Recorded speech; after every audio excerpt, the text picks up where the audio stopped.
Months now, the CBS 12 News I-team's been digging into issues surrounding Florida's guardianship rules, and now so are state lawmakers. A task force is working on recommending changes to a system that's become rife with abuse. So, when a person is disabled or becomes unable to care for themselves properly due to age or disease, control of their affairs can be given to a court-appointed guardian. Now, that person then has total control over their ward's life and their possessions, which too often can lead to fraud and theft. Yeah, I-team reporter Danielle DeRosa is here now with us in studio. So why is overhauling guardianship in Florida not as simple as it might seem?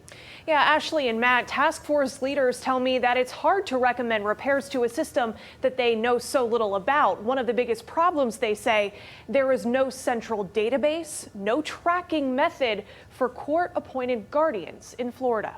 How many guardians are in the state of Florida? How many wards do they have? How much money do they oversee? The fact is, we simply don't know. Investigators don't know. The task force charged with fixing Florida's guardianship system doesn't know. That's because there is no centralized system for keeping track of these individuals who are basically given complete control of other people's lives. It's 2021. In today's day and age, I should be able to push a button and tell you exactly how many open, ongoing cases there are. Guardianship investigator Anthony Palmieri is trying to round up as many guardianship files as he can. Right now, we have a lot of bad stories about wrongdoers, about bad guardians, but is that really reflective of the system as a whole? And I don't know the answer to that. They called us and said they have a warrant and come arrest you. Take the bad story of professional guardian Rebecca Furley. By the time she was arrested and charged with neglecting her wards and mismanaging their money, she had built a vast statewide guardianship operation. And it took me 4 days to figure out that number. Turned out that she had 208 wards across 19 different counties. One person amassing that many clients and their money might have raised a red flag if there was a central statewide database. Today, every county and circuit court has a different way of keeping records, and as the I-team discovered, they don't share information. So the best we can do is estimate. There are about 2,800 guardianship cases in Palm Beach County alone, overseeing approximately $1 billion in assets.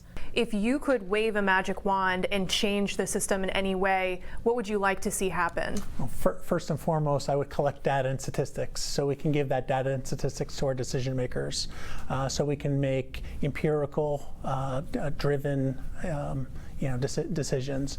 Other states have already done it. This is what it looks like. The I-team got a look at the statewide database in Minnesota, where information about guardians, conservators, their clients, and expenditures across 87 counties are at your fingertips. We're lucky to have one case information system for the entire state. That makes doing this, I would say, tremendously easier. Minnesota's system can analyze financial reports, identify outliers, and flag problems for auditors. The state's audit manager says it's put bad actors on notice. The percentage or the numbers of bad audits have definitely went down. So we feel valuable information. We feel that the conservators are doing better. They're more educated.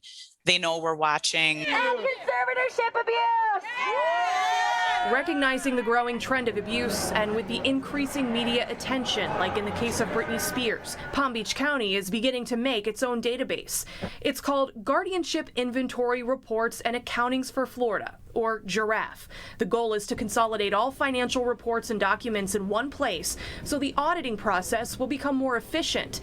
It's a voluntary system in Palm Beach County for now, but in time could be a model for the rest of Florida. We're just looking at this conceptually. Is this a good idea to potentially take as a statewide solution? At the top, you can see financial accounts.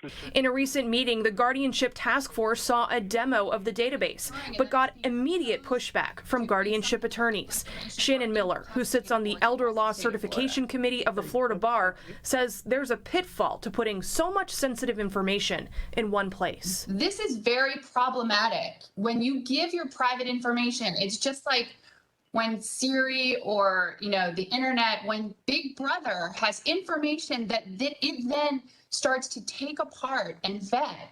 what we have done is really exposed all of our private information.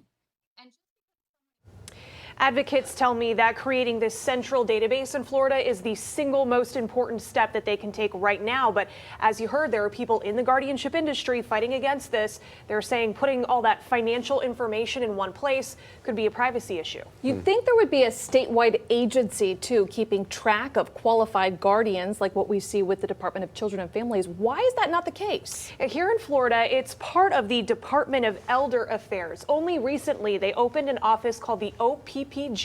It stands for the Office of Public and Professional Guardians. Well, all that they have is a list of people who are qualified and registered professional and public guardians. There's a whole other kind of guardian out there, family guardians.